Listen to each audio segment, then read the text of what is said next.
Hay una frase en tu libro que dice así, es de Víctor Hugo, dice: no hay nada más potente que una idea a la que le ha llegado su hora. Bueno, la idea que tenemos que sacar es que si las cosas no suceden, las tenemos que provocar nosotros. Yo estoy hablando en el sentido positivo de la palabra, ¿no? Es decir, si yo veo que algo que tendría que ser mejorado en mi entorno no lo están mejorando las personas que tienen más responsabilidad para mejorarlo, pues yo tengo que empezar a hacer algo para mejorarlo. No lo podré hacer todo, pero sí puedo hacer algo. ¿Tendríamos que activar, Mario, el radar antifrases negativas hablando de uno mismo? Sí, vamos a ver. Yo creo que no hay un solo ser humano que tenga un acceso a la verdad completa. Por tanto, aunque nos digan cosas que no nos gusten, siempre hemos de saber que eso es una verdad incompleta. Entonces, nunca tomar lo que nos dicen los demás como la verdad completa, porque no hay nadie que tenga acceso a la verdad completa. La realidad es infinita y la verdad siempre es un juicio de la razón. Nosotros hacemos nuestra mejor aproximación a la verdad. ¿Qué ocurre? Que hay muchas personas perdón, que se han creído ciertas cosas y el problema es que no paran de repetírselas. Entonces, generan ellas mismas a través del inconsciente las condiciones para que eso se cumpla. Oye, ¿alguna idea para desatrofiar la imaginación? Yo creo que hay que tener mucha más hambre, mucha más ambición que no avaricia por alcanzar la propia plenitud. Yo creo que caemos con mucha facilidad en el conformismo, que en cuanto hacemos una cosa con un cierto nivel de competencia ya no aspiramos a la maestría. Enseguida nos acomodamos. Y creo que este hambre, estas ganas de aprender, estas ganas de progresar, estas ganas de avanzar, no hay que perderlas nunca. ¿Qué tienes que decirnos de la palabra foco y sobre todo el concepto, vaya? La palabra foco o la palabra atención, el foco de la atención, es clave. Nosotros vamos muy distraídos por la vida. Cuanto más complejo sea el entorno, más claras tienes que tener tus prioridades. Cuanto más difíciles son los desafíos, más anclado tienes que estar en tus valores. Eso es el foco. El foco es no dejarte distraer por cosas que son irrelevantes. En cirugía es fundamental tener foco. En la vida es fundamental tener foco. Tener foco es decir sí a lo fundamental y obviamente para eso hay que decir no a lo que no es fundamental. Cómo vemos el futuro determina cómo vivimos el presente. Si nos ponemos a reflexionar sobre estas palabras que para mí tienen una enorme hondura y un gran calado, si yo el futuro que veo es un futuro desilusionante, es un futuro sin esperanza, es un futuro sin desarrollo, ¿cómo voy a poder vivir mi día a día con ilusión, con entusiasmo, con ganas? Lo viviré con desánimo, con desesperanza. Por tanto, los resultados que tendré serán unos resultados pobres, escasos, efectivamente. Al final habré creado un futuro desilusionante. Es la famosa autoprofecía que se cumple. Por eso es clave entender que el futuro no es algo que nos encontramos, es algo que nosotros creamos. Y la visión tiene ese enorme potencial, es inspirarnos, es movernos, y a partir de ese horizonte profundamente entusiasmante es como el ser humano va desplegando su verdadero potencial. ¿Y qué sucede cuando no tenemos esa visión, Mario? Pues mira, en primer lugar, hay que ser consciente de que desde el papel de una víctima no se puede generar ningún futuro. Si nosotros no tenemos una misión clara, no tenemos un objetivo claro, ningún viento va a ser favorable. Vamos a ir siempre a la deriva. Entonces, lo primero que hay que hacer es un día plantarse y decir, hasta aquí. Hasta aquí. Yo reconozco que no puedo afectar a todas las cosas que pasan en mi vida y las tendré que aceptar, que no resignarme, es diferente aceptar a resignarse. Yo sí hay cosas que puedo hacer y enfocarte en lo que puedes hacer. Es absurdo pensar que nos van a cambiar las circunstancias y que van a ser más favorables si no estamos dispuestos a cambiar algo en nuestro interior. Porque cómo somos afecta tremendamente a aquello que atraemos en la vida. El proceso de crear la visión no es un proceso puramente intelectual, porque si no comprometes, si no enganchas con las fuerzas del corazón, no surge nada más que una visión razonable. Las visiones razonables proceden de nuestra consulta al pasado, a nuestra historia. Y yo pregunto a mi historia, Mario, ¿en tus 56 años de vida fuiste capaz de hacer esto? No. Pues entonces en los años que te queden por vivir tampoco. Eso es absurdo. Eso es una visión muy intelectual. Todo lo contrario. Es ¿qué daría a mi vida un profundo sentido? Un profundo propósito. Y jugar con la pregunta. A nosotros lo que nos interesa, con lo que nos interesa conectar no es con el intelecto. Nos interesa conectar con una parte mucho más profunda del ser humano. Una parte que está en nuestro interior y que sabe lo que nos pasa y lo que podemos hacer para generar el tipo de vida que nos genera, que nos produce esa sensación de propósito, de sentido. Como decía Neruda, confieso que he vivido. Dices también, Mario, que necesitamos empezar a formularnos nuevas preguntas y que hay que empezar a mirar en sitios diferentes y no donde siempre hemos mirado. Quería preguntarle cómo podemos empezar a romper con los antiguos esquemas cuando nos proponemos reinventarnos y miramos hacia el futuro y en lugar de ver algo positivo o negativo vemos vacío. El vacío tiene dos dimensiones. Hay un vacío que es sencillamente la ausencia de sonido, y hay otro vacío que es mucho más profundo, que es cuando uno empieza a entrar en contacto con el propio ser, con la faceta más íntima del ser humano. Creo que hay una cosa, Mónica, que es fundamental retomar, que es el poder de la reflexión. Yo en un momento determinado tuve que dar un cambio sustancial en mi vida, muy, muy importante, y dediqué un espacio de 4 horas ininterrumpidas para reflexionar. Tuve muchos momentos donde quería irme de allí, porque digo, ¿qué hago aquí? Pensando, reflexionando y tal cual. Empecé a entrar en un estado de quietud y poco a poco empezaron a desvelarse una serie de posibilidades y una serie de opciones. La mayor distancia del ser humano es él mismo. Por eso, si no cogemos y buscamos un espacio, puede ser un sitio en la naturaleza, puede ser un cuarto, lo que sea, para coger y decir, primero, ¿qué cosas de mi vida realmente no están funcionando como me gustaría? ¿Qué cosas verdaderamente me ilusionarían? Y una vez que eso lo has puesto por escrito, esto es fundamental porque estamos implicando mecanismos cerebrales muy dependientes del hemisferio cerebral izquierdo, que es básico en este proceso, empiezas a entusiasmarte por lo que quieres hacer de tu vida. La muerte, el ideal es que nos sorprendiera viviendo el tipo de vida que queremos vivir. En mi experiencia, muy pocas personas están dispuestas a generar estos espacios de reflexión, porque los viven como una pérdida de tiempo y creen que generar una nueva vida es una receta. A mí denme la receta. Yo lo que quiero, a mí no me cuenten historias, cuénteme la receta. Si a usted le digo que su vida la transforma con una receta, sencillamente le estoy engañando. Usted no merece que yo le engañe. Hay que distinguir muy claramente un ambiente en el cual las personas están tristes, han perdido la ilusión, han perdido el ánimo, y ahí lo que hay que hacer es, pues eso, ayudar a todos a mirar, como tú comentabas, Diana, en una dirección diferente. Eso hay que distinguirlo muy claramente de personas o de entidades donde verter toxicidad en el entorno se ha convertido en un hábito. Mi propuesta es salir de ahí. ¿Todos estamos dispuestos a cambiar? Magnífica pregunta. En absoluto. Muchas personas dicen que quieren cambiar y no hacen absolutamente nada para cambiar. Porque el cambio personal, la transformación, da mucho miedo. Es salirte de esa zona conocida, de tu status quo, y empezar a explorar más allá de las limitaciones que uno mismo se ha impuesto. Si una persona, ante una situación de crisis, una situación de dificultad, una situación de inflexión en su vida, lo valora como una oportunidad para hacer un cambio fundamental en su forma de comportarse, en su forma de moverse, en lo que sea, en ese momento esa crisis le va a ayudar a explorar un campo nuevo.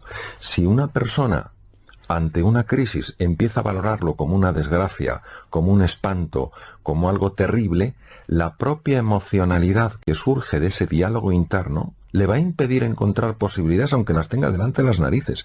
Es la valoración del evento lo que genera la experiencia en la persona. ¿Qué pasa con el vocabulario que empleamos? Hay ya muchos estudios científicos muy sólidos que demuestran que cuando utilizamos palabras de tipo negativo y de forma continua, se cambia por completo la constelación hormonal, es decir, cambian las hormonas que hay en la sangre. Las palabras abren cajones emocionales y cajones experienciales en las personas. Por eso la palabra es un símbolo que abre todo un mundo de sentimientos en el ser humano. Las emociones, los sentimientos moldean, modulan nuestra percepción de la realidad. ¿Cuál es la diferencia entre emoción y estado de ánimo? La diferencia es fundamentalmente cronológica. Nosotros tenemos emociones y vivimos en estados de ánimo. Por ejemplo, si yo por la mañana tengo un disgusto, Sí. pues eso me genera una emoción que puede ser de frustración, de desencanto, de desesperanza, de lo que sea. Cuando eso se estanca, se enquista en el tiempo y esa emoción está permanentemente presente en mi vida, eso es un estado de ánimo. Por eso las personas tenemos emociones y vivimos en estados de ánimo. Hay una frase, Mario, que me ha encantado de tu libro, dice así, dice, usted no tiene que convertirse en nadie diferente a quien ya es, porque en su esencia usted ya es perfecto y completo. Claro que somos ignorantes de nuestra verdadera naturaleza. En un momento determinado de nuestra vida, cuando éramos chiquititos, hicimos una definición, una descripción de nosotros mismos, nos la creímos y ahora vivimos de acuerdo a esa descripción y no de acuerdo a nuestra naturaleza. Nuestra naturaleza, en su conjunto y en su esencia, es perfecta. La palabra perfecta quiere decir completa. Es decir, no somos mecanismos de relojería averiados que nos tienen que arreglar porque no damos la talla. Somos seres excepcionales, porque cuando uno es capaz de encontrar y conectar con esa excepcionalidad en su interior, también la puede ver en los demás. Es decir, no es una excepcionalidad, yo soy más que tú, somos extraordinarios, pues vamos a vivir de acuerdo a quiénes somos. ¿De qué manera alguien que quiera cambiar su vida, su estado de ánimo, le puede ayudar a lograr su propósito hacer deporte? Pues de una manera muy sorprendente y muy potente. Tengamos en cuenta que los estudios que se han hecho en cadáver para calcular el número, la longitud de nervios que conecta lo que es el neuroeje, cerebro, cerebelo, médula espinal, en fin, todo el conjunto del neuroeje con el cuerpo, da una cifra tremenda, 45.000 kilómetros de nervios. Entonces son nervios que mandan información del neuroeje, del sistema nervioso central al cuerpo y que reciben información del cuerpo. Sabemos, por ejemplo, que las personas que hacen ejercicio físico, no tiene que ser deporte, sino ejercicio físico de una manera habitual, media hora al día, andando deprisa, 5 días a la semana, sabemos que aumenta la población de neuronas del hipocampo. Esto se describió en el año 2002. Sabemos que las personas que hacen ejercicio físico cambian su constelación hormonal y son mucho menos susceptibles a los vaivenes emocionales cuando nos encontramos con dificultades en la vida. Sabemos que las personas que hacen ejercicio físico viven más tiempo. Sabemos que son menos susceptibles a padecer carcinomas, a padecer tumoraciones malignas. Necesitamos retomar este papel trascendental que juega el cuerpo en todo lo que es la vida completa de un ser humano. Yo te pregunto, ¿cuál es la diferencia entre aceptar lo que sucede y estar resignado? La aceptación solo significa reconciliarse con la realidad. Es decir, asumir una realidad sencillamente porque es, aunque no me guste. La aceptación deja de resistirse a lo que es, deja de luchar con la realidad. Es decir, si a mí me diagnostican un tumor maligno, la aceptación no quiere decir que me guste, la aceptación no quiere decir que esté de acuerdo, la aceptación es que asuma que esa es la realidad y con esa realidad ahora tengo que jugar. ¿Qué ocurre cuando yo acepto? Que me aflojo muchísimo, que esa tensión de la rebeldía contra la realidad produce cambios muy negativos en el funcionamiento del cuerpo y del cerebro. La resignación es una actitud pasivo-agresiva. Es decir, no es que yo me ponga a dar gritos, no es que yo empiece a dar voces, pero hay una resistencia, hay un rechazo oculto a esa realidad. Sabemos que la actitud pasivo-agresiva, mantenida en el tiempo cuando es un estado de ánimo, produce una elevación de una hormona que se llama cortisol y que es muy negativa en el funcionamiento, por ejemplo, del sistema de defensa, del sistema inmunitario, en el metabolismo óseo.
en funcionamiento el tubo digestivo. Es decir, la aceptación me permite tomar acciones una vez que he asumido que esa es mi nueva realidad.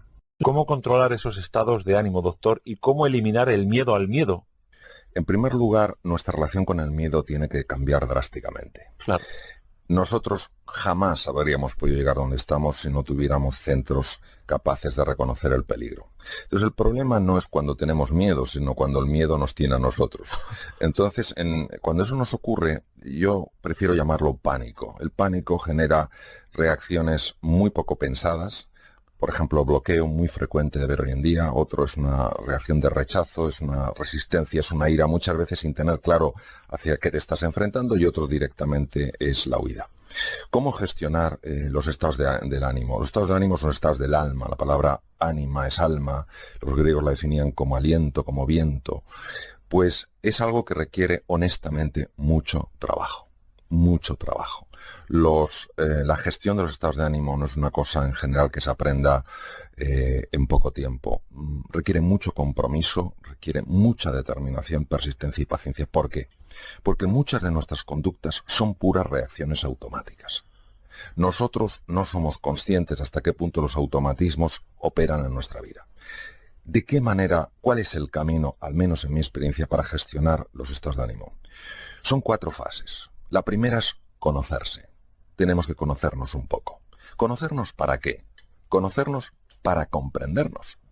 Muchas de nuestras reacciones automáticas que generan rechazo en nosotros mismos, hacia nosotros mismos, si nosotros comprendiéramos de dónde vienen, no generarían ese rechazo hacia nosotros mismos, aunque sí ese rechazo hacia nuestra conducta. Es distinto rechazar tu conducta a rechazarte a ti mismo. Si tú te conoces y te comprendes, entonces te puedes aceptar. ¿Qué es aceptar? Aceptar es asumir humildemente que ese es tu punto de partida. Es decir, por ejemplo, yo cojo y digo, empiezo a conocerme, me comprendo y digo, bueno, tengo estas reacciones airadas, pues porque, francamente, cuando yo no me siento valorado, cuando yo me siento ninguneado, se produce en mí esto. Yo lo comprendo, acepto que este es mi punto de partida, me gustaría que fuera otro, no sé por qué tengo estas reacciones automáticas, otras personas lo tendrán por otros motivos, y una vez que me he aceptado, que me he asumido, que dejo de rechazarme, que me quiero un poco más, entonces empieza el camino de superarme.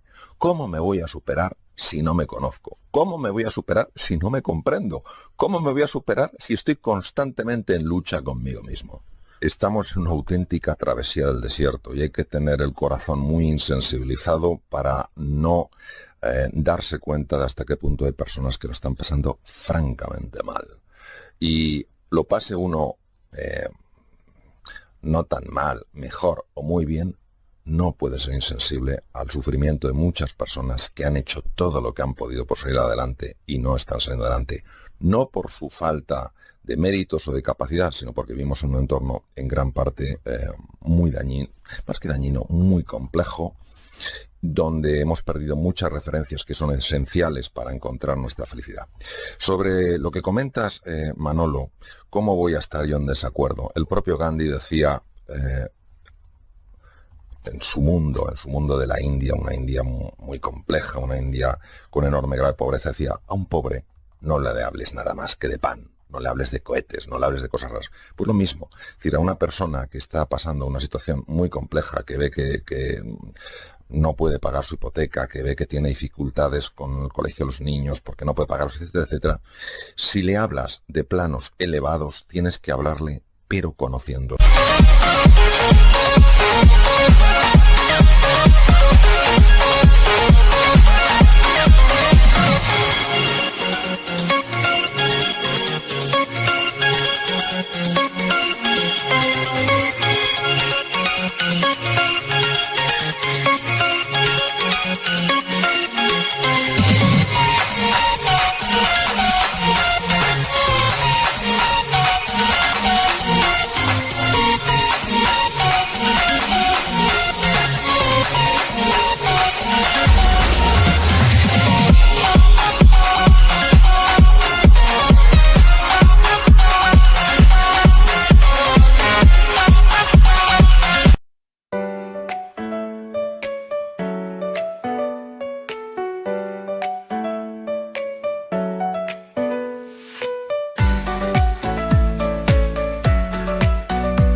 watch the clouds just drift away.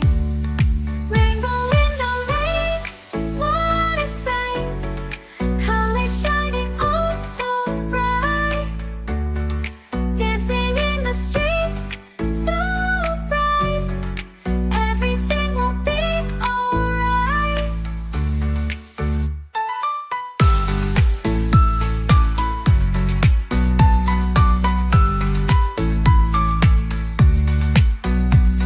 Umbrella spinning, twirling round.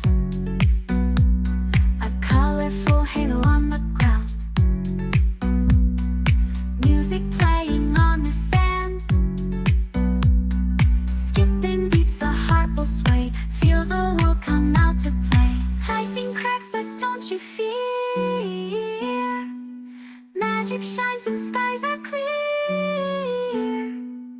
Raindrops whisper secrets true. A hidden beauty shines right through. Rainbow in the rain, what a sight. Colors shining oh so bright. Dancing in the streets, so bright. Everything will be alright. Raindrops falling soft, peeks through. Rainbow magic, me and you. Smiling faces, hearts, alright. Everything will be alright.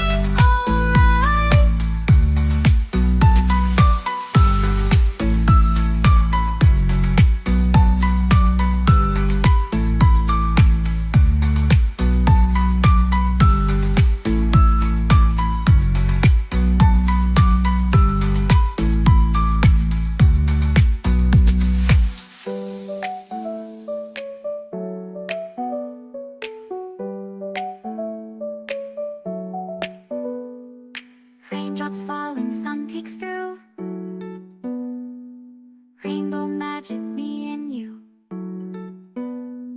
Smiling faces, hearts alight. Everything will be alright.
Su realidad, entendiendo su realidad. Y el propio Maslow, que es en realidad en los años 30 el que generó todo el estudio de las necesidades humanas y a partir de ahí el resto de los científicos, pues de alguna manera lo que han hecho es seguir sus guías.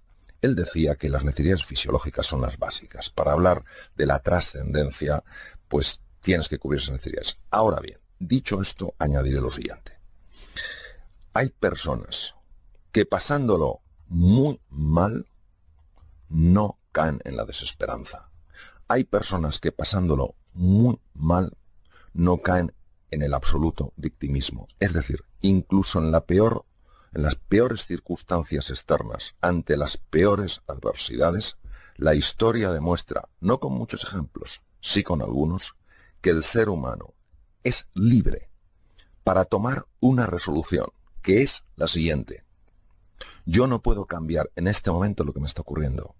Yo sí puedo cambiar, aunque sea parcialmente, cómo estoy respondiendo frente a lo que me ocurre. A ver, yo no creo en las recetas mágicas, sí creo en las guías, sí creo en las referencias, sí creo en los principios y sí creo en los valores. Y creo que cuando una persona tiene unos principios claros, unos valores que le perfeccionan como persona, al final empieza a experimentar en su vida una transformación que puede tener tintes, entre comillas, mágicos. ¿Cómo no caer en la desesperación cuando a veces es casi imposible no caer en ella, doctor? Albert Camus, que ganó el Premio Nobel de Literatura en los años 50 y es un hombre de una enorme profundidad en su pensamiento, hablaba mucho de que la gran cuestión es el suicidio. ¿Por qué no nos suicidamos?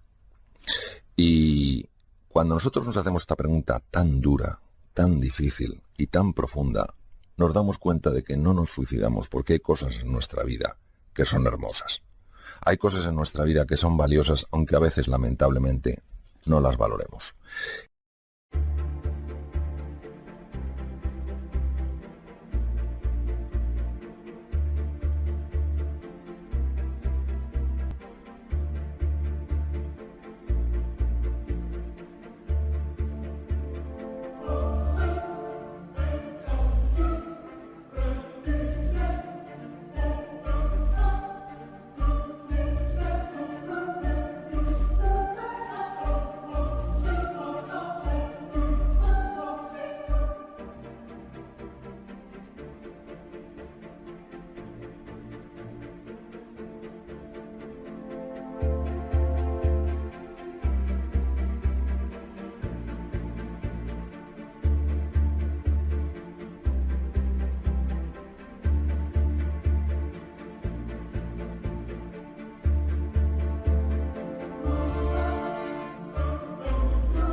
Y tenemos una tendencia muy frecuente y muy dañina a fijarnos en aquello que nos falta y no en aquello que tenemos.